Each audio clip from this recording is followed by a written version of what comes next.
வணக்கம் தலைவா, அனைவருக்கும் இனிய வணக்கம். இன்றைக்கி நம்ம இந்த ஒரு வீடியோவில் எதை பற்றி பார்க்க போகிறோம் அப்படின்னு பார்த்தீங்கன்னா, கலைஞர் உரிமை தொகை. ஸோ ரூபாய் 1000 கொடுத்துட்டாங்க. விஜய் பார்த்திங்கன்னா 2500 கொடுக்கதா சொல்லிவிட்டு ரூபாயை திருப்பி மக்களுக்கே போட்டார். இதில் என்ன தான் நடக்கிறது? ஸோ இந்த மகளிர் உரிமை தொகைன்னு சொல்லக்கூடிய கலைஞர் உரிமை தொகையை மாற்றம் செய்வாரா விஜய்? தமிழக அரசின் மகளிர் உரிமை தொகை திட்டத்தில் கொண்டு வரப்பட்டுள்ள புதிய மாற்றங்கள் மற்றும் விண்ணப்பிக்கும் முறைகள் குறித்து இந்த ஒரு வீடியோவை நாம் பார்க்கலாம். புதிய மாற்றங்கள் விண்ணப்பிக்கும் முறைகள் குறித்து இதில் விளக்குகிறது. தகுதியுள்ள பயனாளிகளுக்கு மாதந்தோறும் 1000 வங்கிக் கணக்கில் செலுத்தப்படுவதோடு எதிர்காலத்தில் இந்த தொகையை உயர்த்துவதற்கான மறுசீரமைப்பு பணிகள் நடைபெற்று வருகின்றன. இந்த திட்டத்தில் 21 வயது பூர்த்தடைந்த ஆண்டு வருமானம் 2 லட்சத்துக்கு கீழ் உள்ள பெண்கள் அதிகாரப்பூர்வ இணையதளம் அல்லது இ-சேவை மையங்கள் வாயிலாக விண்ணப்பிக்கலாம். விண்ணப்பதாரர்கள் தங்கள் ஆதார், ரேஷன் கார்டு மற்றும் வங்கி விவரங்களை சமர்ப்பிக்க வேண்டியது அவசியம். அரசு ஊழியர்கள் மற்றும் வருமான வரி செலுத்துவர்களுக்கு இந்த திட்டத்தில் பயன்பெற விலக்கு அளிக்கப்பட்டுள்ளது. தற்போதைய நிலையில் சுமார் 1.31 கோடி பெண்கள் இந்த திட்டத்தின் மூலம் நிதி உதவி பெற்று பயனடைந்து வருகிறார்கள். ஸோ தயவுசெய்து இந்த வதந்திகளை யாருமே நம்ப வேண்டாம். மறுசீரமைப்பு பணிகளால் திட்டம் தாமதமாகாது. வழக்கம் போல் இனி ஒவ்வொரு மாதமும் 15ஆம் தேதி நிதியுதவி பயனாளிகளுடைய வங்கி கணக்கில் வெற்றிகரமாக செலுத்தப்பட்டது. மே 15ஆம் தேதி 1000 ரூபா அவங்கவுங்க அக்கௌண்ட்டுக்கு வந்தாச்சுங்க. 1.31 கோடி தற்போதைய பயனாளிகள் இருக்காங்க. விதவைகள், ஆதரவற்ற பெண்கள், முதியோர்கள், பொருளாதாரத்தை பின்தங்கியவர்கள், இலங்கை அகதிகள் எல்லாருக்குமே இந்த 1000 ரூபாய் தற்சமயம் வழங்கிட்டு இருக்காங்க.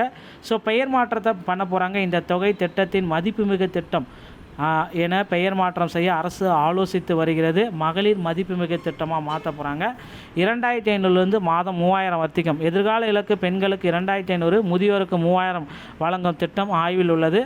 1500 ரூபா தானியங்கு மற்றும் 60 வயதுக்கு மேற்பட்ட முதியோர் ஓய்வூதிய திட்டத்திற்கு ஓஏபி மாற்றத்திற்கு இந்த தொகை வழங்கப்படும்.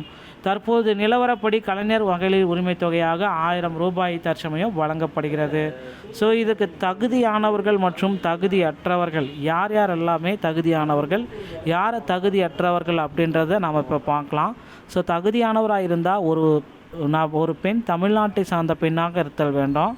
21 வயதுக்கு மேலே இருத்தல் வேண்டும். குடும்ப ஆண்டு வருமானம் 2 லட்சத்துக்குள்ளார இருக்க வேண்டும். அரசு நிர்ணயித்த மின்சார பயன்பாடு மற்றும் நில உரிமை வரம்புக்குள் இருக்க வேண்டும். உள்ளாட்சி வார்டு உறுப்பினர்கள் அனைவருமே விண்ணப்பிக்கலாம்.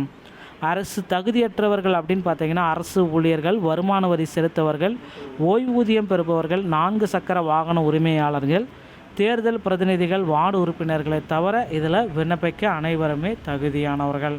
ஸோ மகளிர் உரிமை தொகையை மீண்டும் விண்ணப்பிக்க தேவையான ஆவணங்கள் அப்படின்னு பார்த்தீங்கன்னா, ஸ்மார்ட் கார்டு, ஆதார் கார்டு இணைக்கப்பட்ட அடையாள அட்டை, வங்கி கணக்கு விவரங்கள், மின்கட்டண ரசீது, பாஸ்போர்ட் அளவு புகைப்படம். ஆன்லைனில் விண்ணப்பிக்க ஸ்கேன் நகல் கண்டிப்பாக அவசியமாக தேவை. ஆன்லைன் முறையில் இ-சேவை மையத்தின் மூலமாக விண்ணப்பிக்கலாம். இணையதளம் மூலம் நீங்களே விண்ணப்பிச்சுக்கலாம். விண்ணப்பிக்க முறைகள் ஆஃப்லைன் மையங்களுக்கு சென்று அதிகாரிகளுடைய உதவியோடையும் நீங்கள் விண்ணப்பிக்கலாம்.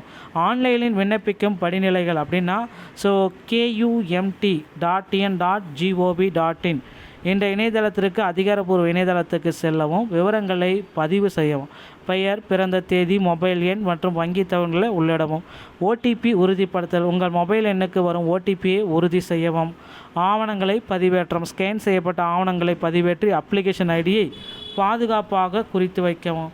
ஆஃப்லைனில் விண்ணப்பிக்கிறது அப்படின்னு பார்த்தீங்கன்னா, மையம் உங்கள் அருகில் உள்ள ரேஷன் கடை அல்லது இ-சேவை மையத்திற்கு செல்லவும், ஆவணங்களை சரிபார்க்கவும், தேவையான அனைத்து அசல் ஆவணங்களையும் அதிகாரிகளிடம் சமர்ப்பிக்கவும். அதிகாரிகள் சரிபார்ப்பு, அதிகாரிகள் உங்கள் ஆவணங்களை சரிபார்த்து உங்களுக்காக இணையதளத்தில் பதிவேற்றம் செய்து தருவார்கள். விண்ணப்ப நிலை மற்றும் உதவி மையம், நீங்கள் பெற்ற அப்ளிகேஷன் ஐடியை பயன்படுத்தி ஆன்லைனில் உங்கள் விண்ணப்பத்தின் தற்போதைய நிலை எளிதாக சரிபார்த்துக்கலாம். அதிகாரப்பூர்வ உதவி எண்ணும் கொடுத்துருக்காங்க, இதையும் நீங்கள் செக் பண்ணிக்கோங்க. ஸோ மகளிர் உரிமை தொகை பெறுவதை இப்போந்தே நீங்கள் பயன்படுத்திக்கோங்க. இன்னும் ஒரு சில தினங்களில் இதற்குண்டான இன்னொரு அஃபிஷியலான அறிவிப்புகள் அனைத்துமே வெளியாகலாம். பயன்படுத்தி கொள்ளுங்கள். வீடியோ உங்களுக்கு பிடிச்சிருந்தால் நீங்கள் நம்முடைய சேனலோட இணைந்திருங்கள். மீண்டும் ஒரு நல்ல தகவலுடன் நான் உங்களை சந்திக்கிறேன். நன்றி, வணக்கம், தேங்க்யூ.